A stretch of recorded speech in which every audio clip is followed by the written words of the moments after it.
So moving past this offseason and kind of looking towards the future of this team, obviously, Hughes and Pettersson are the big ones that come out this year. Is there any talk of what's going on in terms of those two extensions?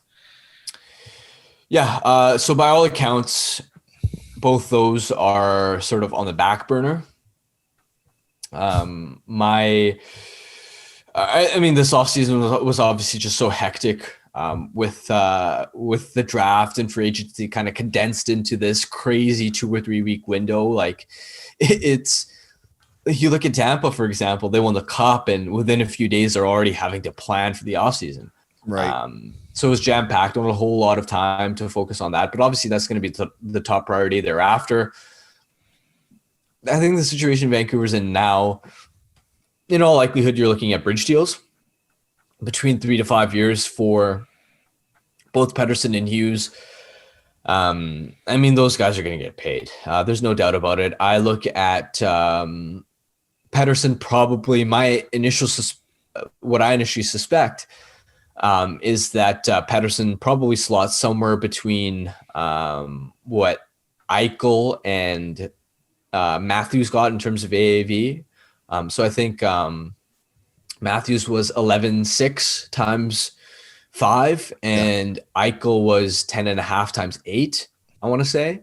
So I think that neighborhood in sort of the 10 to 11 million range on, say, a 5-year deal is kind of my initial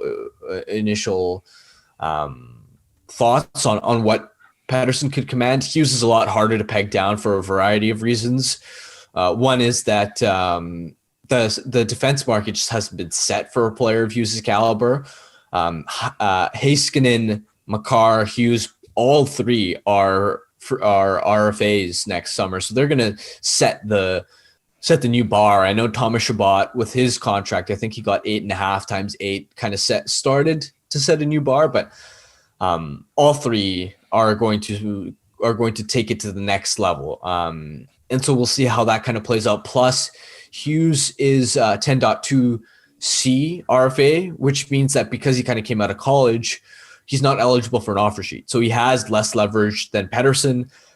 So we'll see how that factor kind of plays into negotiations. But right now, my sense of it is don't expect them to work on it anytime soon.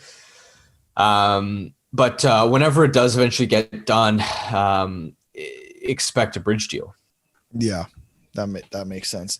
There's one name that I feel like hasn't really been talked a whole lot about, at least in Toronto or just in general. I know probably in Vancouver a little bit more, but Travis Green is on the last year of his deal as head coach. What's the expectation in terms of, is he going to get extended, or is he kind of going to run out just this year and they'll get to it next season?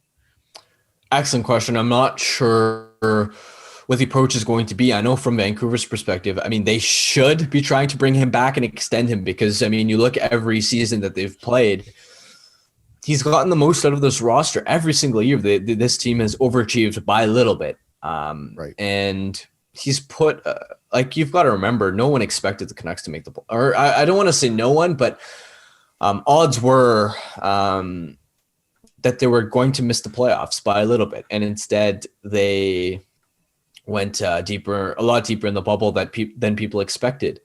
So because of that, I believe that he should be a top priority. He's a progressive coach. I did a feature on him on about how he uses analytics, and he's just one of those coaches who's super diligent, works so hard on his craft. And he knows how to bring a room together. He knows how to lead. The way he's developed some of these young guys like Pettersson and Hughes and Gaudette and Besser and Horvat, and how he's kind of brought them along. I think it's been commendable. And so Vancouver should be looking to bring him back. But I think now that the major player decisions have been made, that the Canucks will shift their focus to a potential Green extension, but Green has a lot of leverage here. And if you're Travis Green, you see your roster hasn't been meaningfully upgraded. You know you're going to be a top commodity on the free agent market. So Vancouver is going to have to make a serious offer if they want to bring him if they want to extend him now. And so I think it'd be wise from Vancouver's perspective, not only to work out an extension for Green, but also Ian Clark, who is Vancouver's goaltending coach. He's the one that completely transformed Jacob Markstrom's game.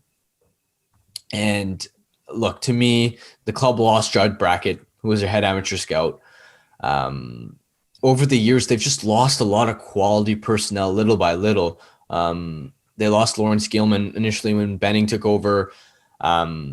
They shed Trevor Linden as president, and it's just becoming a thinner and thinner group. And when you lose quality people, you just inherently have less voices in the room. It becomes more groupthink. And I think it's important to have really, really smart hockey minds outside of just your front office in the organization to help drive your decision-making process. And so because of that, I think signing Green and Clark has to be a top priority for the Canucks.